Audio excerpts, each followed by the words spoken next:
I think this next question from Joanne Kane speaks to what we're seeing here. And she says, in my 50 years of following politics, I have never seen a more divided country. What can you do to find common ground between Democrats and Republicans, and I would add, between people who are so angry at each other? Well, I'm not angry at you. I'm happy to be here. So No, I'm not saying you. Out in Washington, you're there on the House floor. The Democrats and Republicans, we interact. We're personable to each other. Some of the characters you see on TV, some of those celebrity-type politicians, they're nice people. They're regular folks. We all get along. But we have very distinct different philosophies on what we think needs to be done to move the country one way or the other.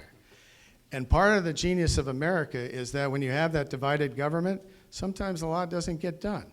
The House has its rules to push the bills to the Senate. The Senate has its rules to slow everything down. And then the president has his or her position. And guess what? You veto the thing, you got to get even more troops to get it done. And that's kind of why the forefathers, the framers of the Constitution, they didn't necessarily want us to be snapping fingers and changing direction on a whim, because they wanted to have consistency and thoughtfulness and to abide by the Constitution and all this. So we can argue about all that.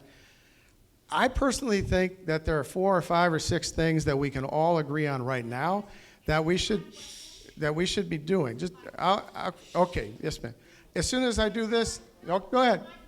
All right. And the question was put, what can you personally do? Because I've read some of the stuff that you've written that seems to follow a train of thought that is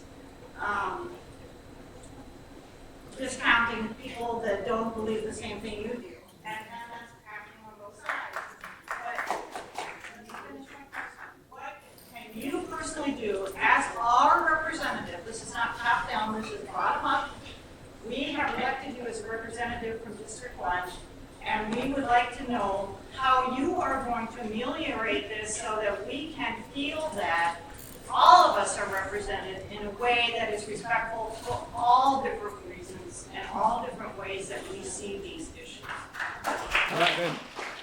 Since I've been in office 6 months, do you have anything you want to point to that you're concerned about? I believe that the rhetoric in the Republican Party right now has been very, very negative. I don't want to say that. It's all your fault. Well, I think that you probably could get some agreement from everybody that the rhetoric on both sides can be tough, and at some. Every person who represents us from a certain party. Sure. What can you do to make that difference? Well, what I was getting at, and we'll talk about committee work, where there's a lot of bipartisan things that we're doing with Democrats to help our farmers. We're going to talk about some of the casework that we do to help people on an individual basis in the district. We're going to talk about getting around and dealing with different groups and learning about issues so we can take it back and offer legislation, which we're doing. Those are the kind of the nuts and bolts things of the job that not a lot of people pay attention to, and rightly so. You have better things to do. You're following the voting record, and then you're seeing what's going on in Washington. I agree with you that you watch TV and they're angry. Everybody's mad. Everybody calls everybody names. It's kind of ridiculous.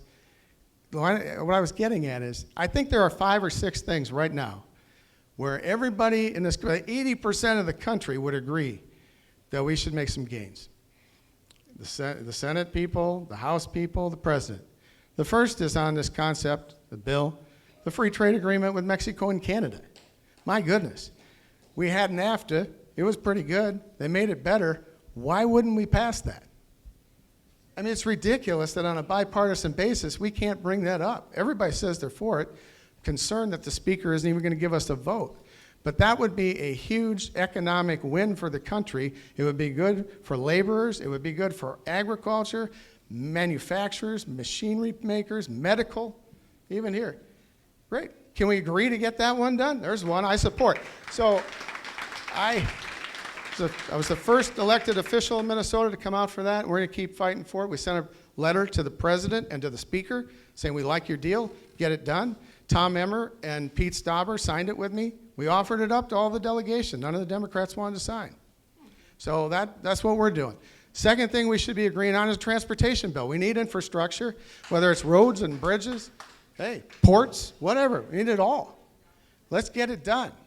I mean, my goodness, we should be able to sit down and work that one out. That one's about spending money. You'd think they'd get that done in a heartbeat, right? You know, get that thing done. And so here's another one. Here's another one. I mean, can we do something on prescription drugs to have transparency and cost, drive down cost? You know, there were three bills that came out of Energy and Commerce on prescription drugs to try to drive down costs. Unanimous support. Republicans and Democrats, all out of Energy and Commerce, they're like, this is great.